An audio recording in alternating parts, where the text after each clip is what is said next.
पृथ्वी के अंदर जाने पर हर 1 किलोमीटर में 20 डिग्री सेल्सियस टेम्परेचर इंक्रीज हो जाता है। यदि 150 किलोमीटर इंटीरियर में अगर जाया जाए तो लगभग 1200 डिग्री सेल्सियस टेम्परेचर हो जाता है। यहाँ सभी चट्टानें मेल्टन स्टेज में पाई जाती हैं। इस लेयर को एस्थेनोस्फीयर कहा जाता है।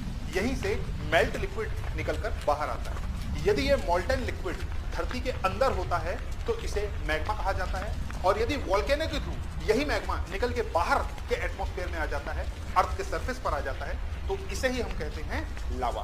बहुत बहुत